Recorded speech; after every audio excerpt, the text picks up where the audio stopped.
This is insane. You wanted a rematch? You got one. Matthew Tkachuk wasted no time in the first game against Canada, dropping the gloves, setting the tone as he has this entire tournament. USA needs him back tonight, and there are a lot of key matchups to watch in this championship game for the Four Nations Faceoff. So many storylines in what could be the most important exhibition game in a very long time. Jake Guentzel has been hot for Team USA, and the former Penguin will continue to lead the charge for the Americans, trying to take down Canada and win the championship tonight. Literally the biggest exhibition hockey game in recent memory.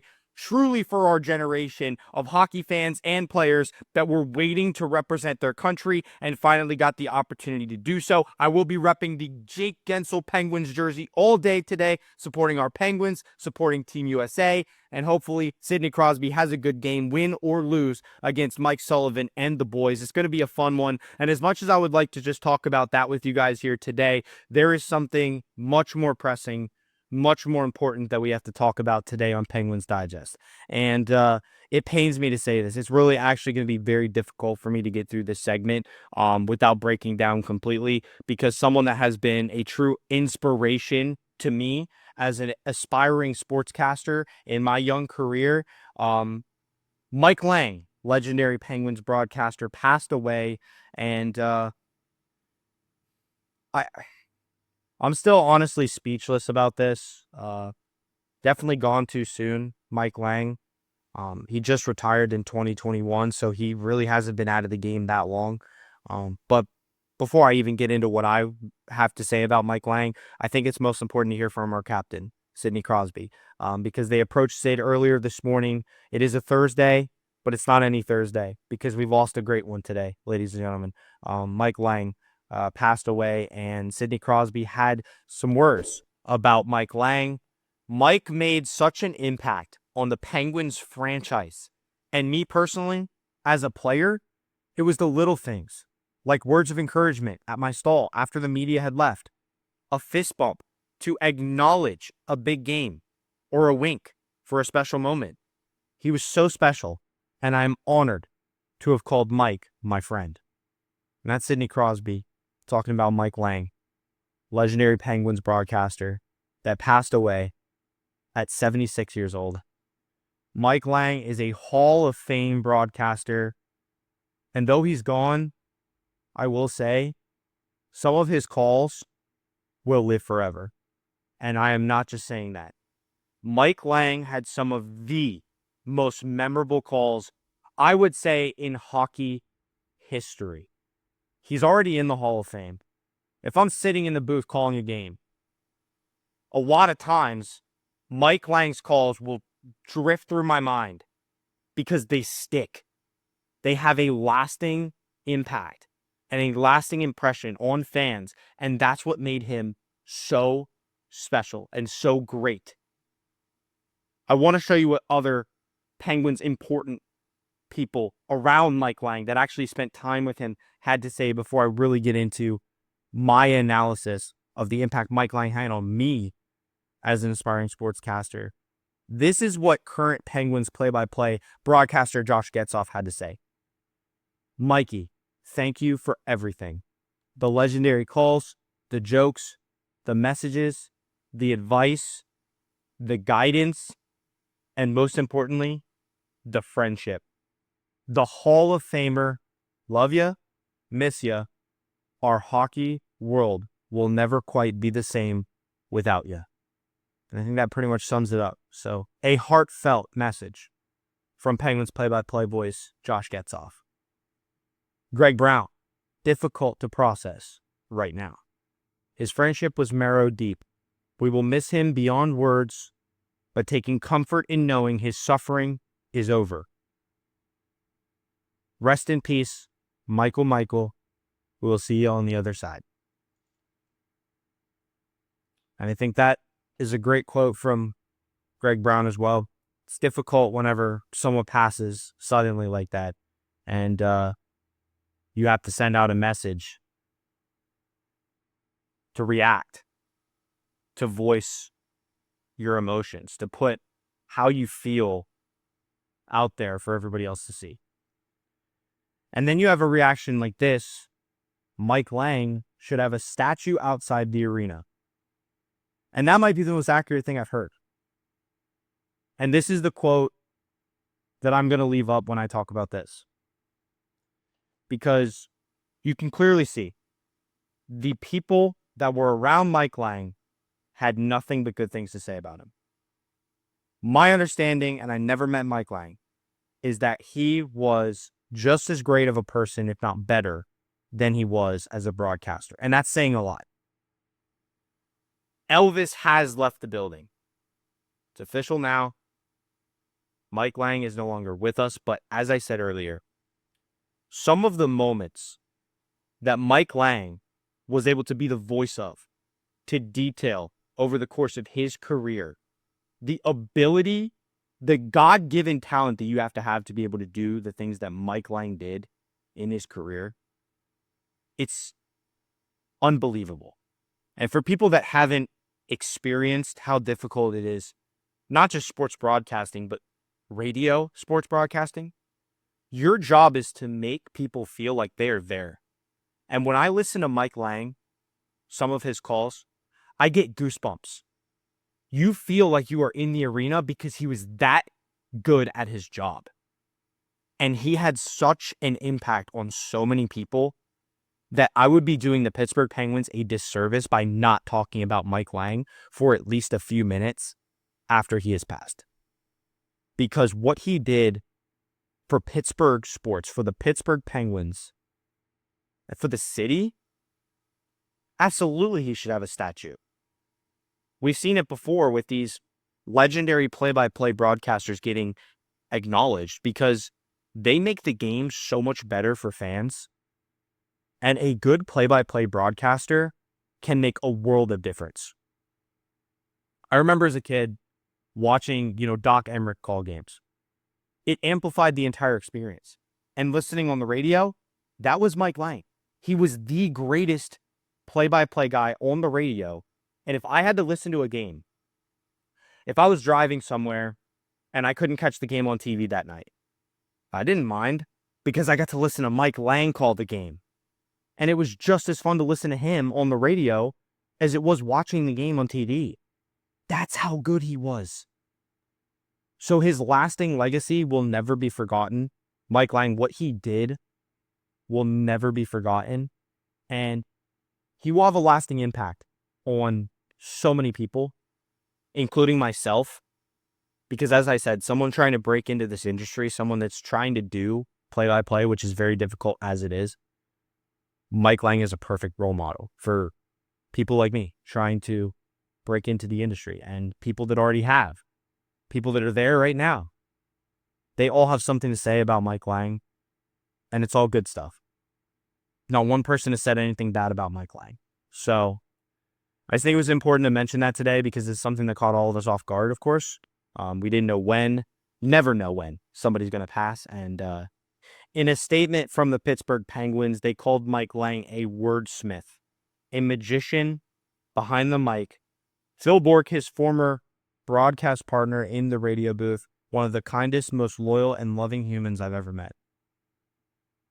So Mike Lange was inducted into the Hockey Hall of Fame in 2001 for broadcast excellence, and there are so many memorable calls that Mike Lange had that I will continue to watch highlights of for a very long time, and it will continue to send chills down my entire body because that is how good Mike Lange was at his job. Truly one of the greatest of all time. So if I, had to make a closing statement, I would just say, if I ever had met Mike Lange, I would say thank you because he was truly an inspiration to me, and I know how many other people he inspired and impacted in his life and his career. And I would just say thank you.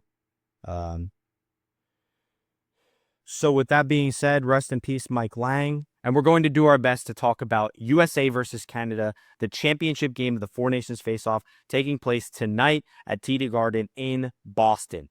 So We're going to move on to that segment of today's show, talking about USA versus Canada in the championship game. There are a ton of storylines leading into this game, and I'm just going to read off a couple quotes from some players that will be playing in tonight's game. Brandon Hagel from the Tampa Bay Lightning, he discussed the Canadian pride that they're going to be playing with tonight. He said, "I think we're out there playing for the flag, not the cameras. That's a part of Canada that we have in there. We don't need to initiate anything. We don't have any group chats going on. We're going out there playing our game and giving it everything and doing it for our country." And that's well said by Brandon Hagel, Tampa Bay Lightning forward playing for Team Canada and playing for his coach, John Cooper. Sam Bennett, Florida Panthers forward, talking about Canada's mentality. "I think the messages were sent in that last game. This game, it's all about winning." So there's no more setting a message from Sam Bennett and the Canadians. They lost the first matchup with the USA. It's very difficult to beat a team as good as Canada twice, but USA is going to try to be up for the challenge in tonight's game. John Cooper took a more overall approach to praising this year's Four Nations Faceoff. He said, "Nothing's done more for hockey in a decade than what this tournament's done." And I think that speaks volumes about how important this Four Nations Faceoff has been, not just to the players, not just the coaches, but to every fan that gets to sit there and watch best on best hockey, something we've been deprived of for so long. And that's really the lasting impact that this tournament is going to have. Of course, we want to do it again. John Cooper said, "It's so good for hockey. It's so good for growing the game and exposing the audience to this type of hockey, which is like Olympic level hockey." There have never been exhibition games played that have been this important in as long as I can remember. So it's so good for the game of hockey that they're playing these types of games. And General Manager Bill Guerin for Team USA said, "This is great for the game. No matter what country you are from, this has the makings for another incredible game." And the way that the last game started with the fights in the first period and just the way the first period went in general, that was one of the most entertaining periods of hockey I think I've ever seen. It might have been the best first period I've ever witnessed, and I've been watching hockey for well over 20 years. So that could have very well be the most memorable first period I think I've ever watched. And after that, the game settled in quite a bit. I'm expecting it to be a little bit more wide open like that first period for the entirety of the game today. And that would be something special because first game delivered. It really did. If you look at it from an overall perspective, it definitely did deliver. And I think if the second game is anything remotely close to that first game, if it even just has hints of that first game, we're in for a treat tonight, ladies and gentlemen. So projected Team USA lines versus Canada. Jake Guentzel back on the first line, scored a couple goals in this tournament. He's actually towards the top of the leaderboard in points as well, up there with Sidney Crosby and a couple other Canadian players. Austin Matthews is going to be playing in this game. He didn't play in the last game. That's a big get back for the Team USA. Jack Hughes still on that first line as well. Matthew Tkachuk and Brady Tkachuk both return to the lineup to play alongside Jack Eichel on the second line. Miller, Larkin, Boldy, Nelson, Trocheck, Connor. So Kreider was in for one game. He's right back out of the lineup, and I still cannot get over that Kyle Connor has been on the third or fourth line for this entire tournament. He deserves to be a top 6 player. He is so good and so underutilized by Mike Sullivan, but Kyle Connor, still a member of Team USA, still repping the red, white, and blue as we look at the defensive pairings for Team USA. The big name that is not on there is Charlie McAvoy. There was a lot of speculation throughout this week that Quinn Hughes would come back and replace him. Quinn Hughes did not make the trip to Boston because he was not guaranteed an opportunity to play. Another American player would have had to go on IR in order to open up a spot for Quinn Hughes, and it didn't happen. So we had Jacob Slavin and Brock Faber on the first line, Zach Werenski and Jake Sanderson on the second line, Noah Hannafin and Adam Fox on the third line. Of course, you have Connor Hellebuck in the net. These are all just projected lines, by the way. They might not be entirely accurate, but this is a good tell of where we're going to be looking later tonight. Playing USA versus Canada, the second matchup, the rematch between the two most powerful hockey countries in the world. You look at the forwards for Team Canada. Not a lot has changed for Canada, and why would it? Obviously, the Connor McDavid, Braden Point duo on that first line ended up being deadly, and they're going to keep that line together. And the line that they created on that second unit with Sidney Crosby, Nathan MacKinnon, and moving Stan Reinhart on there, that became a very scary threesome for Team Canada as well. Something to watch out for as American fans watching this team play tonight. This is a different team than we saw in the first matchup because they have made those adjustments and have made their team better as well as it can be in this tournament. With so little time to make these type of coaching adjustments, when you see them pay off, it's actually a rarity. So Canada has something going there. Hagel, Sorelli, Marner on the third line, Marchand with Bennett and Konechny. That is a loaded team. The defense, Cale Makar's been back. He missed the first matchup against USA.